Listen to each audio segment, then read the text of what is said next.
Bonjour à tous. Après avoir parlé de pression, d'humidité, de température, après avoir traité des nuages et des vents, nous allons aujourd'hui nous intéresser un peu plus spécifiquement à la dynamique générale. En d'autres termes, nous allons essayer de mettre ensemble les différents éléments que nous avons vus précédemment pour mieux comprendre le mouvement des masses d'air, leur répartition, leur fonctionnement. Et c'est ce que l'on appelle donc la dynamique générale et c'est ce qui nous permet d'entrer dans la circulation générale. Avec ce premier grand élément, l'anticyclone. De quoi s'agit-il concrètement? Un anticyclone, c'est tout simplement une zone de haute pression atmosphérique. En d'autres termes, un espace où la pression atmosphérique, le poids de la colonne d'air, est supérieure à 1015 hectopascales. La particularité des anticyclones, c'est que dans l'hémisphère nord, à cause de la force de Coriolis, liée à la rotation de la Terre, les masses d'air vont tourner dans le sens horaire, alors que dans l'hémisphère sud, ce sera l'inverse. Vous pouvez d'ailleurs observer un petit peu ce phénomène sur cette image, sur ce graphique, très simple, mais finalement assez parlant. L'anticyclone, c'est tout simplement une subsidence d'air. Air froid qui va se compacter, se réchauffer suivant la situation, se refroidir selon d'autres, et apporter un temps un peu particulier. On distingue cependant deux types d'anticyclones, anticyclone thermique et anticyclone dynamique. Un anticyclone thermique apporte généralement de l'air froid, statique, plutôt sec. C'est ce que l'on a dans le cas des anticyclones continentaux en hiver, par exemple, ou des anticyclones polaires. Nous reviendrons un peu plus précisément sur l'impact de ces éléments. L'anticyclone dynamique, quant à lui, apportera plutôt de l'air chaud, sec, lié justement à cette subsidence d'air, et c'est ce qui se produit dans les anticyclones tropicaux des Açores ou du Sahara. L'impact sur le temps, donc, est assez évident. Il s'agira d'un ciel clair et dégagé, comme en témoigne d'ailleurs cette image, et c'est tout à fait logique puisque l'air qui arrive dans cet anticyclone est un air débarrassé d'humidité, ou en tout cas peu humide, qui va descendre, donc par compaction se réchauffer et pouvoir absorber plus d'humidité. Il n'a donc aucune raison de se débarrasser d'un excédent, il n'y a pas de condensation, et donc un ciel qui sera dépourvu de nuages. Les températures cependant peuvent varier d'une saison à l'autre. En effet, dans le cas d'un anticyclone thermique, par exemple l'anticyclone polaire, on aura une masse d'air qui va bien évidemment descendre, toujours dans un mouvement de subsidence, mais arriver au contact du sol ne pourra pas se réchauffer parce que le sol sera plus froid. C'est ce qui se passe également dans les continents en hiver, en Sibérie par exemple. Lorsque la masse d'air atteint le sol, la Sibérie étant recouverte de neige, on aura des températures qui sont très basses. L'air va donc se refroidir et va se diffuser ensuite partout. Les vents qu'on aura par exemple en Suisse seront des vents du nord et des vents froids.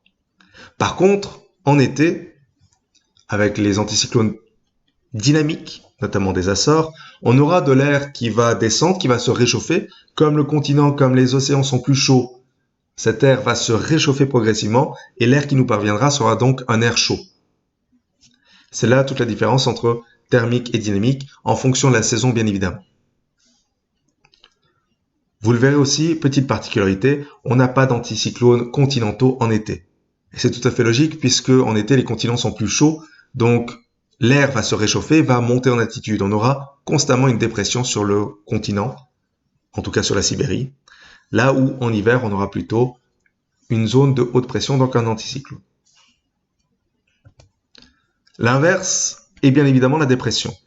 La dépression, et ce ne sera pas une surprise, c'est une zone de basse pression atmosphérique, c'est-à-dire un espace dans lequel la pression atmosphérique est inférieure à 1015 hectopascales. Bien évidemment, plus la différence entre haute et basse pression est importante, plus les vents seront violents, plus les phénomènes qui en résultent seront violents. Mais pour des différences assez faibles, vous en doutez, l'impact sera aussi moindre. Quoi qu'il en soit, les dépressions tournent toutes dans le même sens, en sens anti-horaire, dans l'hémisphère nord bien évidemment, puisqu'encore une fois, c'est lié à la force de Coriolis. Et le phénomène produit, c'est celui que vous pouvez observer sur ce schéma, encore une fois très simple, mais plutôt révélateur du processus. On a une masse d'air chaude qui va entrer dans un mouvement d'ascendance. En effet, l'air chaud est plus léger que l'air froid. Il va donc monter en altitude, puis se refroidir progressivement et se débarrasser de son humidité. Par condensation, on va avoir l'apparition de nuages particulièrement développés à l'image des cumulonimbus. C'est ce qui se passe notamment dans le cadre des dépressions thermodynamiques, puisque toutes les dépressions sont à la fois thermiques et dynamiques. comme en témoigne par exemple la dépression équatoriale, les dépressions tempérées ou les dépressions continentales en été, puisque j'évoquais précédemment le fait que sur les continents, en été, on a des dépressions. On est donc dans un mouvement d'ascendance d'air chaud et humide qui va générer des grands nuages. L'impact sur le temps est donc évident, on aura du mauvais temps et un ciel couvert. Avec des averses, des orages, des ouragans ou des tempêtes, tout dépend encore une fois de la différence de pression, tout dépend de la localisation, tout dépend de plusieurs facteurs qui permettent l'apparition de ces phénomènes.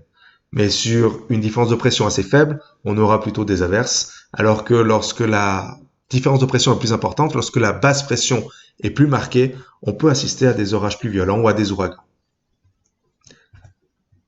Petit exemple, celui de la dépression d'Islande.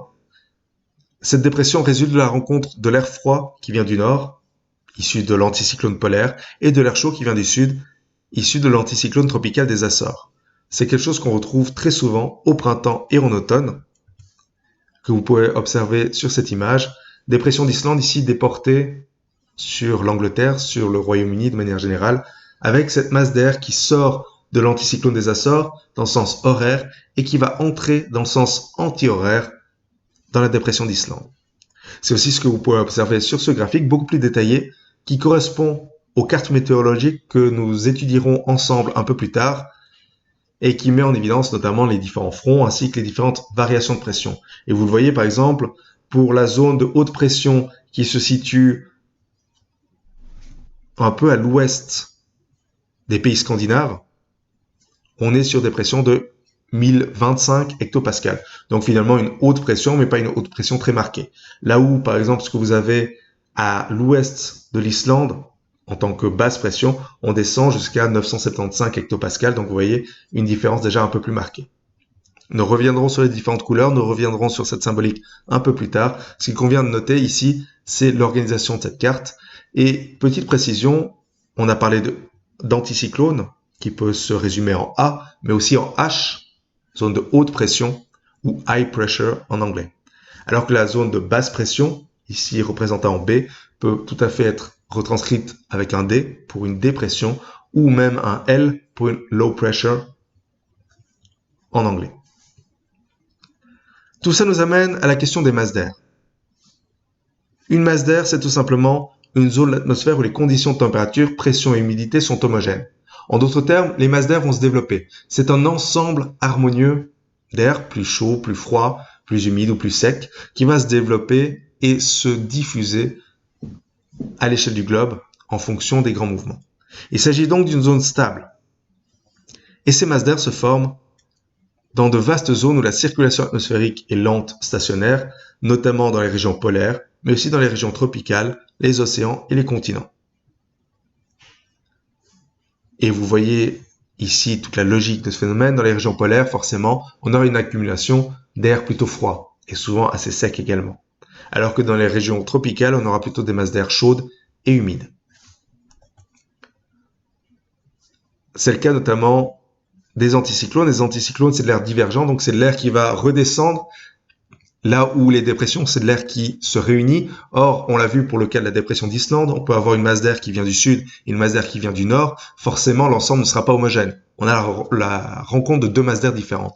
Dans un anticyclone, comme l'air provient du même endroit, descend progressivement, on aura quelque chose d'assez homogène qui se constitue. Et c'est ce que vous pouvez observer à l'échelle du globe sur ces grands ensembles. Vous voyez donc continental dans certaines régions, plus chaude ou plus froide en fonction des saisons, océanique suivant d'autres saisons et d'autres localisations bien évidemment. Vous le voyez au niveau de l'Atlantique, vous le voyez également au niveau du Pacifique, vous le voyez pour la Sibérie, pour le Sahara, pour l'Amérique du Nord, des grandes masses d'air qui se créent en fonction justement de ces mouvements atmosphériques, ascendance et subsidence, anticyclones et dépressions. Si on résume donc tout ça, et c'est ce qu'il convient de retenir aujourd'hui, un anticyclone, c'est tout simplement une zone de haute pression, c'est-à-dire un endroit où l'air va tout simplement entamer un mouvement de subsidence, descendre en altitude, perdre en altitude, et soit se réchauffer, soit se refroidir au contact du continent en fonction bien évidemment de la localisation et de la période. Alors que la dépression, c'est le mouvement inverse, c'est un mouvement où les masses d'air vont se rencontrer. Étant généralement plutôt chaudes, ces masses d'air vont s'élever, vont se décharger en humidité, vont amener des couvertures nuageuses importantes et donc des basses pressions. Voilà un petit peu la différence entre haute pression et basse pression. Vous avez ici encore une fois la répartition de ces grandes masses d'air. Ces masses d'air vont se déplacer en fonction des vents, en fonction de différents phénomènes que nous aborderons prochainement. D'ailleurs, la prochaine fois, nous parlerons de front et de perturbations pour comprendre un petit peu ces phénomènes et comprendre justement les changements de temps auxquels nous sommes soumis assez fréquemment. Comme toujours, je reste à disposition pour vos questions, quelles qu'elles soient, et je vous souhaite une excellente semaine.